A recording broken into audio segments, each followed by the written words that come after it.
space over the decades? What are the changes that have happened? The market trends, basically. Yeah. Clearly, I think to start off, the children's segment has definitely become one of the most important segments of publishing. It accounts for more than, I think, 25% of total book sales. And it has been consistently growing year on year. I think the other thing which really stands out when I look at things over several decades is that the shift towards Indian publishing. When I started out, I think there was, at least the English language was clearly dominated by international publishers. But today, when you look at the market share in terms of volume, and just talking of, I think, predominantly English language, 56% of all sales is now from Indian content. And in still terms of value, international publishers seem to still have a higher number. But if you add the Indian language publishers whose numbers are not really being captured by databases like Nielsen, for instance, I am sure that Indian publishing is way ahead of the curve. Uh, Secondly, I think it's a space where relatively stronger space for independent publishers. I think independent publishers have definitely made a mark in children's publishing, both in India and abroad. It's also a market which, a segment which has been able to do pretty well in terms of international exposure, in terms of exports, for instance. In terms of not just exports, but right sales, I think children's publishers have been always ahead of the curve in comparison with other publishers. Um, Also, in terms of regional language publishing, I think increasingly we are seeing a lot of publishers, especially in the children's space, whom I would now describe as pan-Indian publishers. Just like you talk about pan-Indian films, you have, for instance, I think ACK, Amachitra Katha is one of the earliest pan-Indian publishers who don't just publish in English, but in several Indian languages. And now you see several other Indian publishers doing the same thing and doing well with it. Um, Lastly, I would say that I have also seen a growth in terms of a community around children's publishing, whether it's authors, illustrators, publishers. And I think that is supported also by the fact of, we have more literary festivals. We have festivals that are specifically for children's books and awards now for children's books. So all in all, I would say that these are the trends. It all sounds hunky-dory, but I'm sure there's a lot more we can do. And I'm sure I'm a generalist looking into children's publishing from the outside in a way. I'm sure my co-panelists will have a lot more to add to the trends. So, Deshna, would you like to? Yeah, I think one thing that Gautam sort of uh, touched upon, and that's the bit about independent publishers.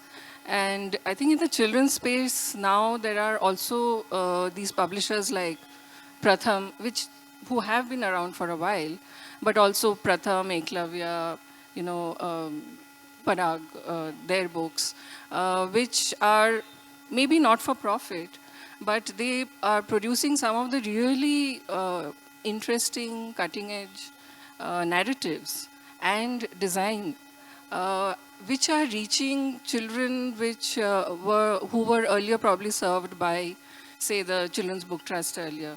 But they are really going into the interiors of the country with the books, with stories which are really from their lives. So that is, I think, a very heartening new trend. Not new, but fairly new trend in children's publishing, which we all should really acknowledge. Yeah, I completely agree.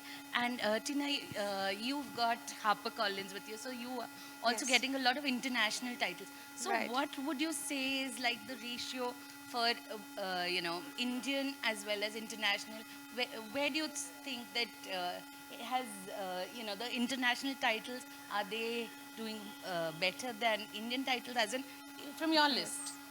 It's a healthy mix. So we launched the imprint a couple of years ago. In fact, if I can just add to what Gautam and Sudeshna have said, I think the recognition that children's books matter and that, we must publish more of them could be reflected in, the number of imprints that have been launched over the years. So, all major publishing houses launched their imprints. Sudeshna and I did that a couple of years ago. And that just shows that it's a growing segment, and now currently it's really booming. So I think that major growth has happened over the last maybe a decade or so. And so going back to what Vidhi was saying, there is, so that mix that we have a lot of the UK and the US bestsellers that we bring in, and those are already very, very popular. There's an Oliver Jeffers, there's David Walliams, there's Michael Mukpogo.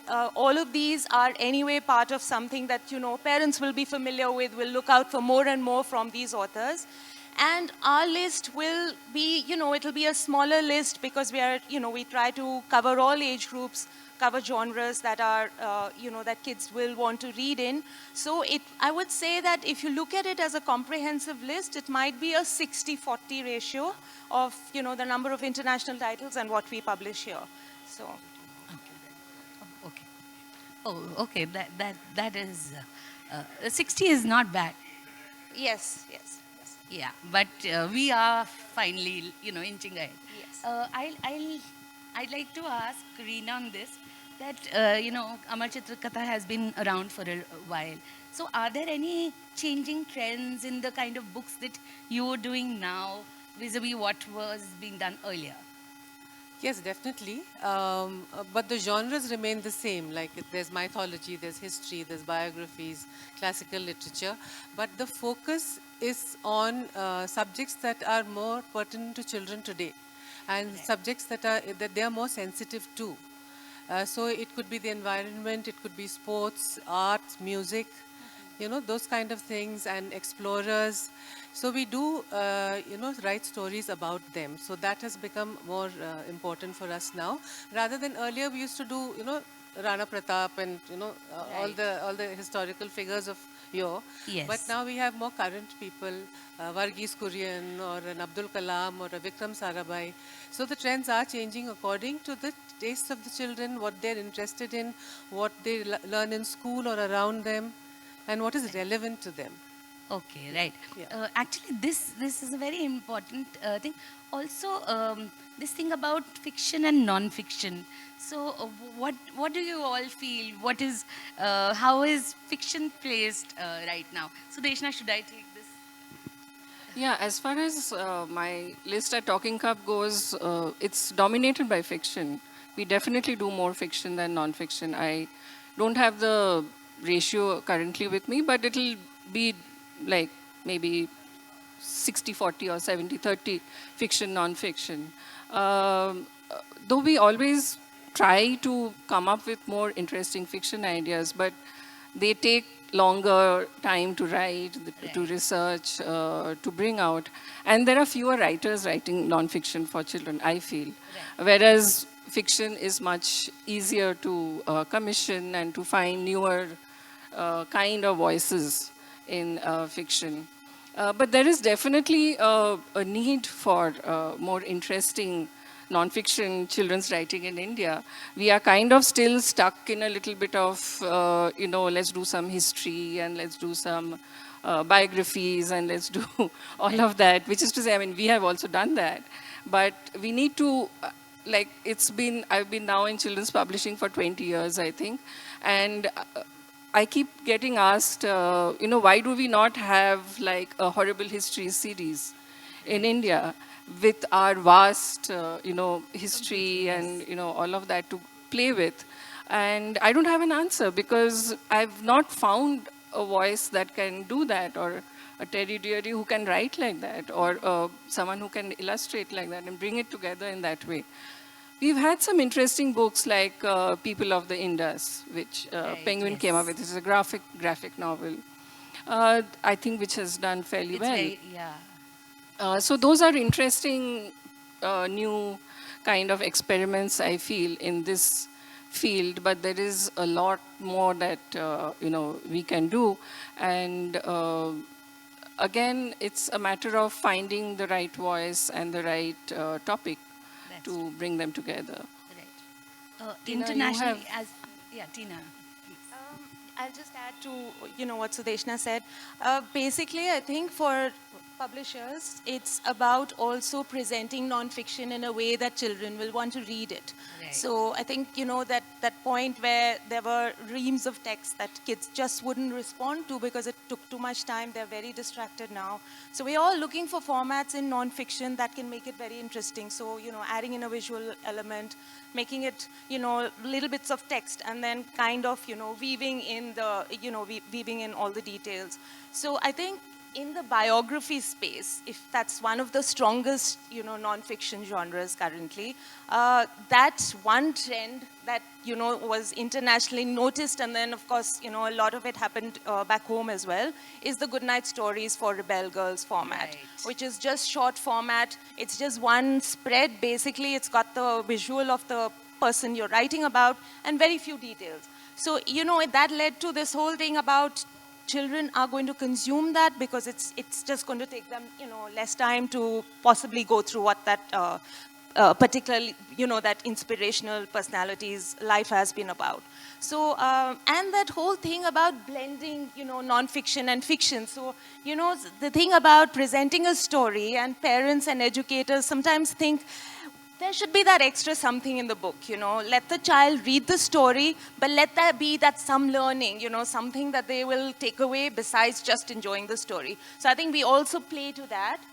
We'll present a story, but we'll add in some material at the end that kind of, gives them a little bit more, and everyone goes away happy. So I think that blending is happening. It's a lot of inventiveness that, we have to try, but it is a very difficult thing. Non-fiction, there is just that, that kind of, number of themes that one can try to invent over and over again.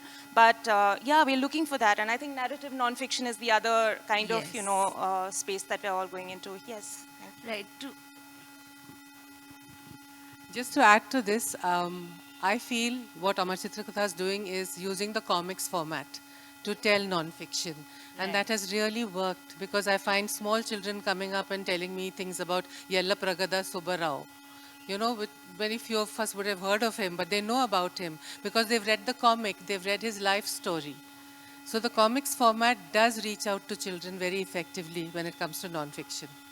So I'd like to add from the Red Panda side.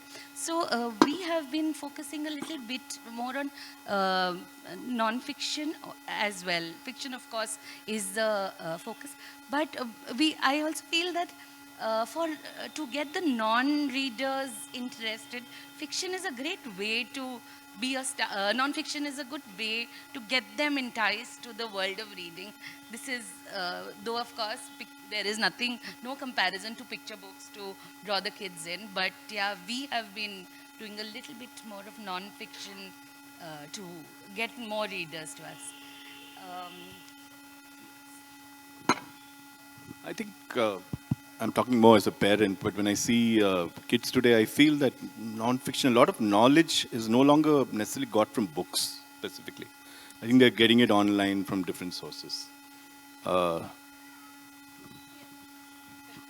I think with nonfiction, you're going up directly against the net, what is available to them to be, just look up. And so it has to be really interesting and really grab their attention in terms of how the book looks also, to make them pick up something. And like Reena said, like if it's a comic book or it's a graphic novel or it's a book that integrates text and design very nicely, then yeah, I think nonfiction books really work for kids. This brings me to the second question. I'll address it to Tina.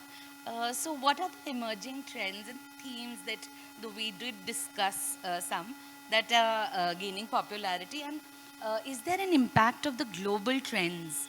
Is that impacting the children's market in India?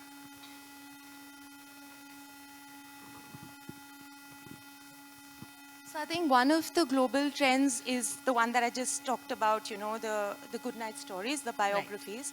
Otherwise, I think some of the things that, you know, have been trends globally are books with, you know, with themes that you want children to start thinking a little bit about. I think diversity, inclusion, those are some of the things that are, you know, we're trying to consciously bring in subjects that children should be reading about. But I think somewhere that you know, how to handle themes like that is the major where we need to be really very careful about.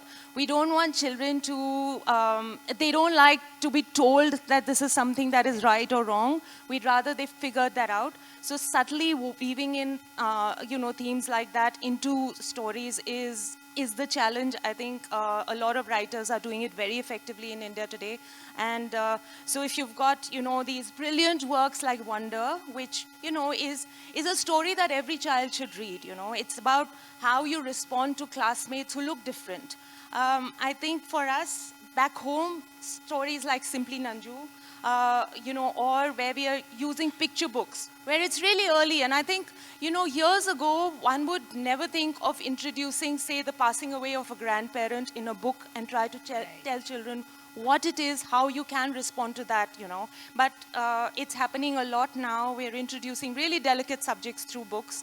And I think that's one of the trends I feel that, you know, using books, using stories to tell children what it is about their world, how to respond to it, and then letting them make their own inferences. I think that's an important thing. You can't tell children that this is the way that you should, this is a story that's telling you this, and this is what you should take away from it. I think we should leave it to them. They're very intelligent.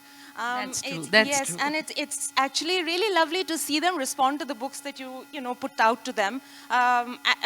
If I can just, you know, just pick away for one, you know, quick incident on, or rather a little bit of, you know, what happened recently. We had this children talking about these award shortlists, and it was lovely that this class 9 child was talking about a book that was of a, you know, of an age group that was way younger. So responding not just to the story, but to the illustrated aspect, because I think for the longest time, we thought the older kids don't need illustrations. They don't need something that is hugely visual, because by then they're reading narratives. You know, they're reading text and they don't need the visual aspect. So it was lovely to see her say that, you know, I enjoyed the story. COVID struck, and all the shops shut down, and the warehouses shut down, and the, you know, printers shut down, and we were left with zero. So there was nothing, that there seemed to be nowhere to go.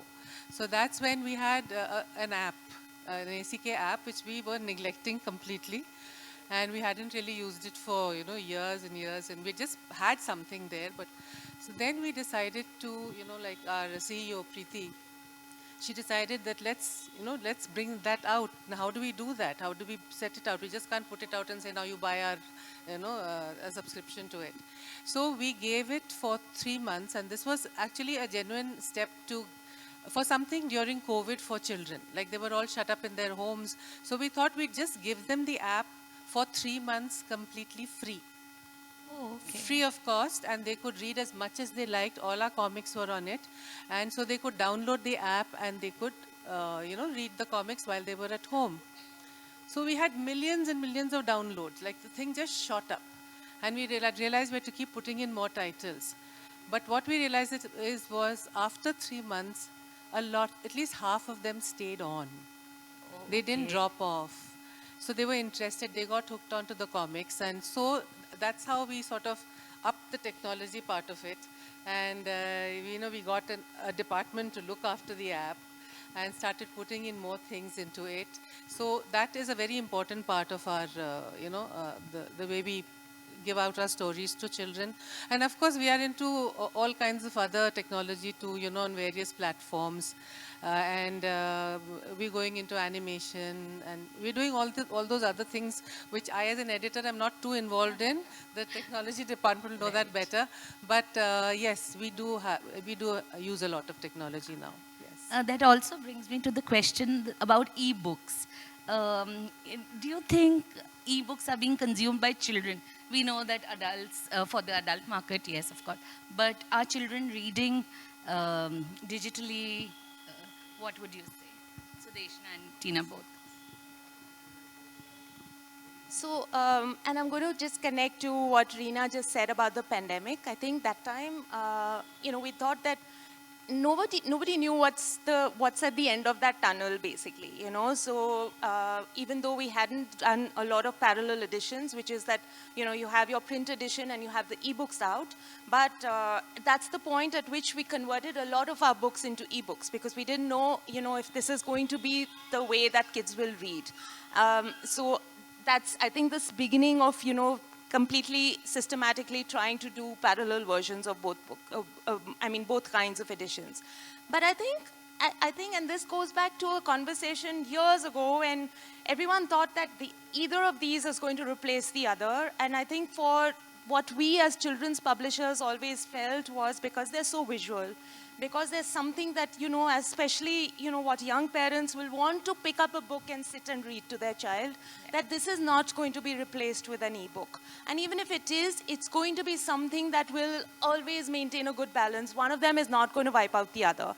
So I think older kids, possibly, especially young adults, might prefer to read ebooks because they can do it on the move, especially if it's a thick book and they want to get through it while they're moving around for classes or whatever they're doing.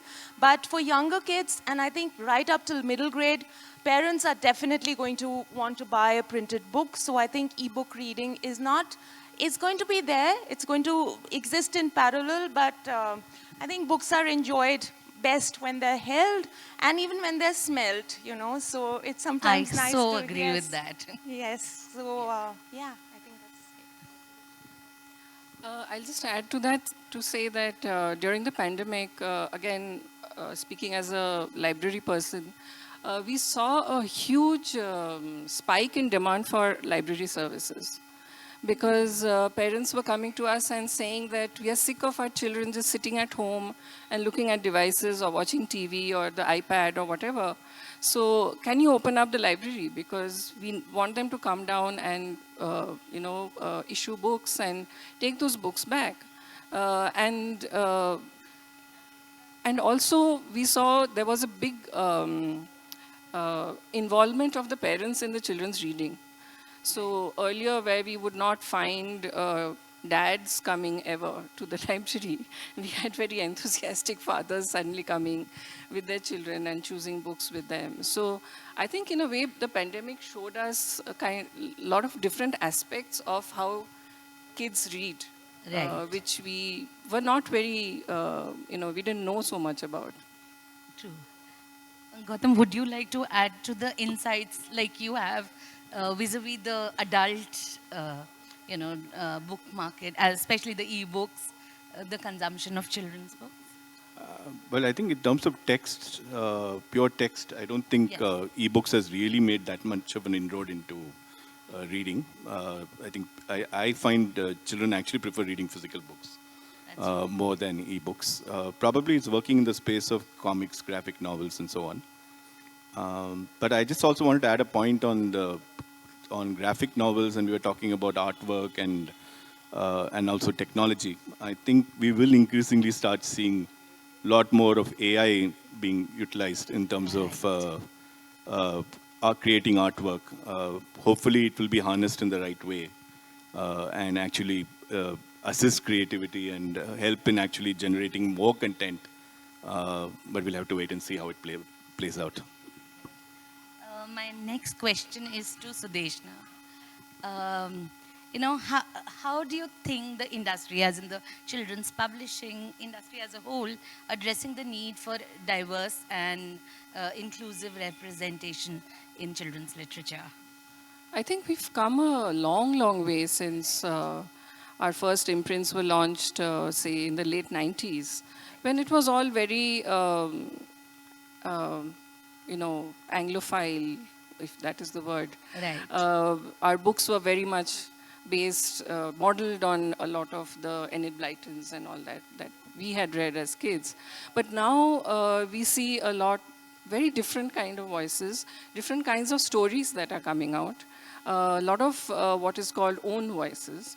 So you have people who have had that experience writing about it rather than someone coming from outside and trying to be in that role. There have been many interesting books in this area, whether they are about grief, uh, disabilities, climate, environment, things that we had earlier not really thought that they would be there in children's books. But I think that that's become more and more of, sadly to say, a trend also, which I think we should sort of beware of also, because every book need not have to, be about something. Books are also for, especially for children. It should also be an enjoyable read. But not to say that these books are not enjoyable read, but there should be that balance. Right. But we are definitely seeing, even among us as editors and publishers, we definitely think more about these things as to, who is telling the story or why is this story not being told. These are definitely things that are very much top of the mind for publishers today. Right. Reena, would you like to add? Yeah, I mean, about inclusivity and earlier on, Amar Chitrakatha used to be criticized for having, dark asuras and fair devas, and we had green-colored Muslim soldiers and saffron-colored Hindu soldiers. So that was there, and it was at that time, 1970s, 1960s. We had 26 colors on our palette. It was not computerized. There were 26 colors, and the colorist had to choose from those colors. So he did what was in his head at that time, that this is this color and this is this color, the wicked will be dark and the good will be fair. So we realized that was a real mess up. And now with technology and with computerized coloring and things like that, we have so much choice, so we can be a little more balanced. And therefore, we looked at the scriptures a little more carefully. And we realized that Ravan was a handsome man. He was a fair, tall, and handsome, scholarly man. And Shiva was not purple. He was actually crystal colored. He was very fair. And it was Parvati who was dark. So, things have changed so drastically, and we have, be it color or be it gender, we have changed a lot over the years. The other thing that we've included, which was not there, I know, in the past, was a lot of heroes were all men, and the historical heroes, or we talked about men most of the time, and very few ladies came into the picture. So now we have a lot of women-oriented stories. We have stories about women path breakers, the first doctor or the first botanist or the first meteorologist. We have the women freedom fighters whom nobody has heard about. The 15 women who were in the Constituent Assembly whom nobody has heard about. No child in school learns about them. And these are the women who put rules for women into the Constitution, because of which we are sitting over here and talking to each other so freely. And nobody knows about these women, so we've put those out there. So there's a lot of consciousness about, bringing in what children need to hear today, what children know, what they are sensitive to. So yes, we are more aware and more in. Are there some topics that you are including in the books, and is it a conscious effort, as in to bring in more inclusivity? Yes, so I think what Sudeshna and Reena have said, I think yes, we do try to do that, to kind of balance the list with stories of every kind. I think that's an important thing to do. I think the exciting thing about being children's publishers is the kind of age groups that you cater to. So it's going right from preschoolers to, young adults, and now, of course, a lot of crossover as well. But I think the other thing that I'm going to add is that kids love funny books. So, they love humor, they like really, sometimes they like the most irreverent kind of stories also, and some of the most popular books are like that. So it's, I think, creating that balance about stories that you feel they should read and stories that they will anyway enjoy, which, you know, you also have a lot of fun putting together. And I think a lot of reading surveys or talking to children, they will come back with, okay, left to themselves, they're likely to, you know, go for a book with a funny cover or something that is, you know, something there's pure fantasy. It's going to just let them, you know, enter that completely, you know, the world of the book and enjoy that story for what it is. So yes, it's an interesting business putting together, you know, the list of books that you think should go out, but it's also lovely to see what kids actually will want to read. I Right. think it's an interesting combination of things. Actually, that's something that, you know, I've also thought about a lot in terms of, you know, this whole thing about reading for pleasure and reading for learning, reading as learning. So nowadays, I feel that there is a movement towards more learning. And is that right? And are we losing out that reading for just pure pleasure? I think we are. I was speaking to a lady yesterday who runs a book club in a city outside of Bangalore, and she's come here for the Lit Fest. And she was saying that post-pandemic, she had to close her center down because there was such a demand just for books from parents, just for learning. They didn't see the value in a library and a reading center or a book club. So that I think that eternal struggle is there, and it will always be there. I think what Tina was saying was that if we can merge the two, I mean, it should not be two parts of a list, reading for pleasure and reading on certain kinds of topics. Even if it's a funny book or if it's a fantasy, you can still talk about a lot of things within that. And it's you know, how the writer, you know, is able to see that. So we have this series by Payal Dhar. It's a fantasy. It's an out-and-out fantasy called Sands of Time. But there she talks about you know, gender, gender, sexuality, things like that. Depression, suicide. You know, all of these come in. But it's an out-and-out fantasy and a very entertaining read. So, you know, it's up to us as editors to also see how we can bring them together so that it's not an either-or situation. Right. Someone like Ranjit Lal, for example, he wrote about female infanticide as a funny book in the Yes. early 2000s, I mean, the mid-2010s or something. Who would have thought that? But that book is still around, and it's still, you know, we still talk about it. Yeah. To add to this, he just did a book on, the book is called The Great Poop War, but actually it seems like it is scatological, kids love it, but he was talking about this whole genetic testing on animals. So yes, you're right that there is so much that can be done to merge the two rather than make it, you know, one or the other. Right, that's true. Also, I'd like to open this to all of you about the why, as in the young adult space. Do you think that we are doing enough, and is there enough young adult literature in India as an Indian children's literature? Okay, so I think, yeah, it's nice to keep coming back to the young adults and how difficult they are, not just to bring up, but to make them read what you possibly publish for them. So for them, I think some of the standout kind of genres that we've noticed has been horror. I think that, and there is, I mean, you know, so you think that that this is the level to which you can push the horror and they will go away feeling suitably scared or horrified or horrified or whatever. But there is no limit to that. I think they can consume just about you know, it's difficult to determine how much you can do in that space.